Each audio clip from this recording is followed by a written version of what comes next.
to do a airflow test and then get the external static pressure. I've got your model number highlighted here. We're going to do a test in the cooling mode, and it's a 2.5 ton American Standard heat pump. So that should be what, around 1,000 CFM? Yeah, it's 400 per ton. Okay. So 4, 4, and 8 plus 2 is 1,000. So we're going to see how close we can get to that. Okay, so we're going to do a airflow CFM external static pressure test. Right. Okay, man. Let's let you get to it. What you going to do now? Okay, I'm going to put the positive pressure tube, pitot tube. That sounds funny, don't it? Yeah, it does. I call it pitted, but yeah. Pitot. Pitot is, I think, is what they call it. Got it going in the direction of airflow. See how it go in and make sure it's pointing straight down, right? Right. That's perfect. That's right above the blower inside the furnace. Okay, and there's nothing obstructing it. No baffles in the way. Because we took off the covers and look, we'll show that clip in there too. Okay, that sounds cool, man. That sounds cool. And I guess you. Yeah, and the negative is already in the blower door from where we did the filter test, so we're ready to go. So we'll jump out to the cooling speed. Okay, that sounds great, man. Let's see what you gonna do out here in the nastiness. Oh, it's so cold. I thought we'd pull the disconnect, so we won't be running the heat pump while we're testing. We want to wait on the time delay that way and everything. Okay, yeah, man, that's a great idea, dude. Let's get on in the house. Hey, what's going on now, brother? Now I'm gonna jump out the cooling speed here for us. Okay.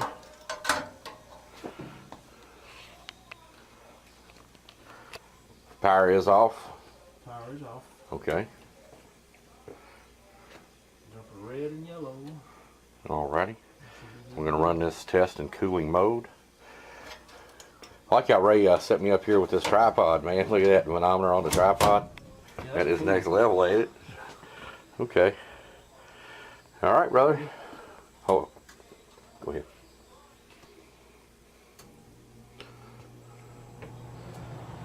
On that chart, okay, for what, 1,000? Yeah, we should be around 1,000. So that seems awful high to me. yeah, I think it's because that dirty filter we left in there. Oh no, man! Pull that thing out of there, dude. Pull it out. Just leave it running? No, kill it. Pull that dirtiness out of there, buddy.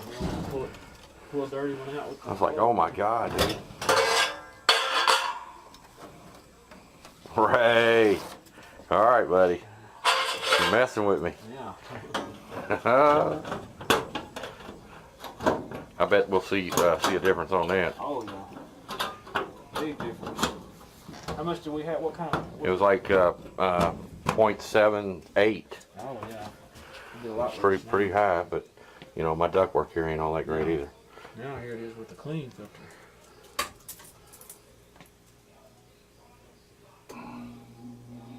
We're jumped out in the cooling mode. Yeah, she's still. Well, that's a lot better. 0.7, I'd say. I mean, the optimum. Yeah, that put us. That was 6. Wasn't that 6 dropping? Oh, okay. Well, let's hang with it for a second. 6 or 7 tenths down now from that dirty filter. Oh my God! Now that see, So that would really screw it up, wouldn't We'll it? call that 0.7. Okay. You're at 982 with 0.7. Okay, and what were we looking for? Around 1,000. Around 1,000 CFM. Well, great call, Ray. Yeah, I think we're good on that tap. So yeah. Let's you want to do some more other diagnostic testing on this? Yeah, let's do a gas pressure test. Okay, Ray, man, that sounds cool.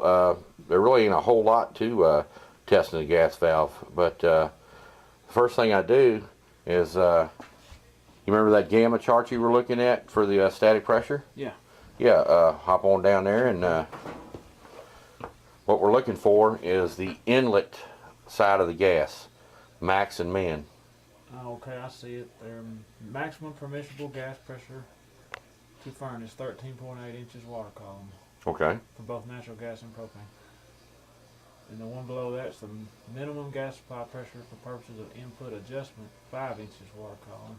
Okay, that's what we need to get started. Okay. Right. And I believe here in town it's probably going to be around 10, 7, something like that. Okay. Now the first thing we need to do on this particular test is kill that gas valve over there. Okay. See that gas cock right there? Perfect. She's off. Yeah, you got an easy one. The second thing gas valve for the inlet side on the gas valve. This is the inlet side. Right. Well, the easiest way to see it is where the gas is coming in at. and you should have like a little Allen screw or something on there. That And right that's there? it right there, right in front of you. Absolutely. Okay, the first thing we're going to do is, like I said, kill that gas. And here you go. I've already got you set up. Set up, okay. Yeah. All right, let's pop that puppy on there. Gas is off. Gas is off. This comes all the way out. Okay. Yes, sir. Just don't drop it. Okay. All right. Now what I do on that, see that? You can't get a T-handle up in there. So let me make this easier on you. I do have T-handles, right? Okay. You do? Let me get in there, brother. I'm going to make this easy on you. Do it quick, okay. You know, remove the Allen key. Okay, I see. So what I'll do is I'll take and get me a good grip on here. Now roll that gas line just like that. And what we'll do is we'll get some T-handles. Let me run and grab you a T-handle real quick. Okay. Ray, my T-handles didn't go down that small. I'm gonna have to get me one. But turning that gas valve did make it a lot easier, didn't it? Yes, it does. And the thing I didn't want to give away to you before we got it was I wanted you to actually stick it into our outlet side, and that is daggone near impossible to get to. Oh, especially yeah, with the T-handle. So I'm going to get me a T-handle, and then you can take them out. Just a tip. Just a tip. It might be easier to put the long one. Yeah, this way I can put the long one. That's easier. Absolutely. Let her roll. Yeah, that's the way to do it. Hey, Sarge. What you doing, boy? You come to watch me work? Yeah. You're a good boy. Did you get her out? Yeah, he's out. Absolutely. Okay. Now set that in a location that ain't going to get away from us. I'll put it right up there on the water heater. Okay. And I've got you set up with the manometer here. Okay. Changed out some hoses there. And on my particular model here, yeah, boy. On my particular, most of them will take, most of the gas valves will take this this fitting right here. My particular model doesn't, and I don't have that size right there. So what we do is we'll just take that hose right there and go right over the tip on there. Okay. It's on there. Okay, bro. Turn the gas on. All right. Make sure your meter's on. Turn your light on. Okay, let me see. Are you going hot? Yeah. Okay, It's on. come on. It's on. And there we go. I figured we were about 7.5. So we know we're good. We're in between, what'd you say, the perimeter, like 13? 13.8 and 5. Okay, so we're good. Okay, that's it on that test. That's easy. Easy peasy. All right, y'all. I reckon we're going to do the other side now. So let's go ahead and get that Allen key back in there. And we're ready to rock. We'll do the other test. Okay, what's next, Fritz? Okay, Ray, looks like you got your gas cock turned back on over there. Yep. And what we're going to do is we're going to do the outlet side. And let's take another peek at the gamma. It should be listed on there. Alright, let's see. It's kind of a pain to read in there. Okay, there it is. That'll be pretty close to that last one you found. Hourly input 80,000 BTU. That's it. At 3.5 inches water column. Yes, sir. That's what we're looking for. That's Okay. manufacturer's specs. Okay. Okay, sorry about stuttering. All right, so what we need to do here, Ray, is we have another Allen key right here. And it'll say outlet, or yeah, outlet on it, I think. What's it say? It says out P. Okay, that's it. Outlet port, I guess. Yes, sir. And you ain't got to worry about the gas valve. It ain't no gas gonna shoot out on you till it's calling for it.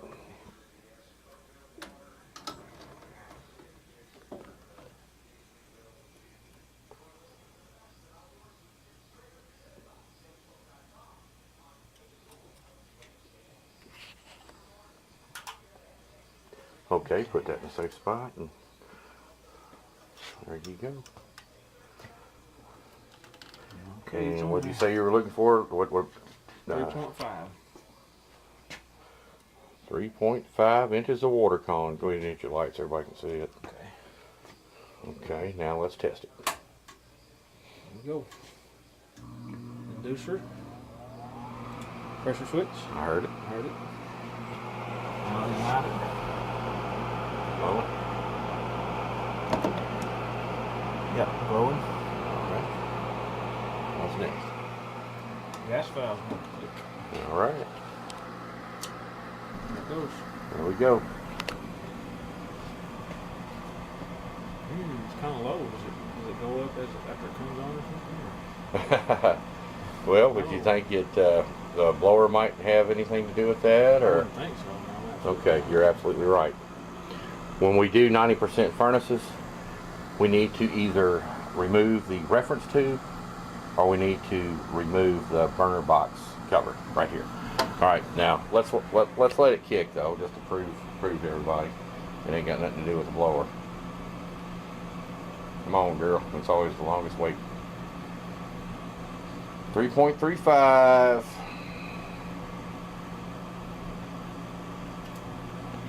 Okay, there's the blower.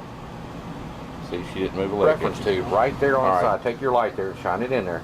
All right, do you see that what's going into the burner box right there? Oh yes. All right, let's get our light on here and let's watch you remove it at the same time and see what it does. We were looking for 3.5. I think I had 3.49 a while back. Yeah, it went right up to 3.5. 3.49. Yeah, you can actually look back at my video when I adjusted that, and it was. I think I remember that. Yeah, you have to be at atmospheric pressure when you do a 90% furnace. So what do you think about that, Ray? That's cool. All right. I do that too. Absolutely. I appreciate you showing me. Oh man, no problem, man. What do you want to do next? Pressure switch test. Okay, well we got the manometer out. We'll all right, well, let's put everything back together again. The first thing we're going to do here, it looks like you got your door off, and the first thing we're going to do is make sure the power's off. Is the power off at the disconnect up there? Yes, it's off. Okay, fantastic. What we're actually going to do here is we're going to check for a shorted pressure switch. So what I want you to do is actually, with the power off, I want you to remove the leads off your pressure switch right there. Okay. Have like an NO and a C on it. Okay, that's cool. Go ahead and get your HS36, your fill piece, your brand new fill piece, and set it to ohms. Okay. Okay, take one lead on one and one lead on the other. And we should read open line here. That's what it says. And we're reading open line. There you go. Now, if you measure any resistance whatsoever, that pressure switch is shorted, needs to be replaced. I mean, right out of the gate, you know that. If you read 0.1, whatever, any resistance whatsoever. Okay, well, let's try another electrical test. Okay, Ray, you did a great job on that, man. And what we actually were doing that test before was checking for a shorted pressure switch. This is like the first thing I do when I pull up. So basically, if it should read open line, OL is what it should say on your digital meter there. If it shows any resistance whatsoever, it's game over. Time to replace the pressure switch. All right, Ray, let's move on to another electrical test we can do real quick. The power is still off, correct? Yes. Go ahead and take your prospective wires to your prospective terminals and leave me just enough to get your alligator clips on there. Okay. What we're actually doing here, Ray, is we're going to check for a closed pressure switch during a call for heat. Okay. So go ahead and take one of your alligator clips and hook it to the back terminal. There you go. Okay. All right, so what we're going to do now is we're going to take that other alligator clip and we're going to ground it to the body of the pressure switch itself. Okay. Do you got it set to volts? I'm sorry. Yes, I do. I did that. Okay. All right. Now let's go ahead and fire it. Should be reading 24 volts. Got my 24 volts. Okay. We can switch it. Go ahead and switch it. Your terminal should be reading 24 volts. Yes, I got 24 that way as well. Okay, let's tell it for the igniter coming on. Okay. Okay, Ray, we're good right there, brother. And what we actually did was we checked for 24 volts at each terminal. This indicates whether or not the switch is open or the switch is closed. If we've got 24 volts, it indicates that our switch is closed. If we had voltage present on one terminal but not the other, it would mean the switch is open. Okay, Ray, man, you did a fantastic job. We checked the pressure switch you have right there. We checked it electrically. We checked for a shorted pressure switch. That's where we were looking for our OL. And if we seen any resistance at all, we knew that was a bad pressure switch, time to move on. And the second electrical test you did was checking for a closed pressure switch during a call for heat. That's where we got our 24 on each side. If we didn't have our 24 on each side, we would know that the switch was open. So right now everything's cool. So what we're actually going to do here is we're going to actually test the pressure on the pressure switch. And what's your pressure switch say right there? How many times did you say pressure switch? Go ahead, Rick. It says 0.30 inches water column. 0.30 inches of water column. Now, Ray, if you look at your pressure switch closely, is there like a stamp or anything right there where your inlet is, right there on your pressure switch? Yes, sir. On this particular furnace, this ring furnace, this is a negative pressure switch. Okay, so we're going to be, it's going to read negative.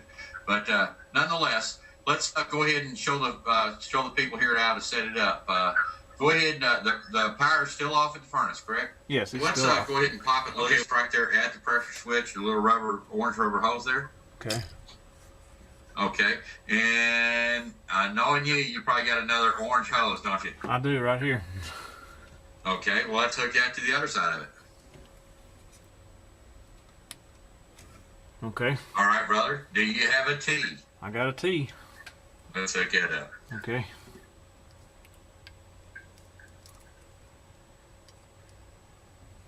Alright, got that hooked up. Okay, now I bet money you got something coming off your new mainline manometer there, don't you? Yeah, I've got 2 different hoses to make it fit right, but it works. Okay, okay. Okay, I got the manometer connected. All right, perfect. Now let's hook the manometer to the negative side of that manometer. Yeah, it's hooked to the negative side. Now I do have a mainline too, and I know it's on the left. Yeah. All right, guys, what did we say we were looking for, Ray? 0.30 is what the pressure switch says. Okay, Ray, you got your main line hooked up. We got our T in there and everything. Go ahead and just for giggles, hit 36 and hook them to your terminals right there, one on one and one on the other. Okay. And what we're actually doing here is we're going to look for the make point on this thing. Once 24 drops out, we know it's been made. And on this particular furnace, it's 0.30. Now, I've got the manual like I stated, 45,000, 50,000, 67,500, and 75,000, 100,000 is negative 0.30 with a maximum make point of 0.42. Anything over 100,000 is 0.35. So what we're actually going to do here, Ray, we're going to fire it. It's going to be quick. It's going to be real quick. We're going to fire it, and we're going to see when that 24 drops out, and that's going to be our make point. All right, brother, let's do it. Okay.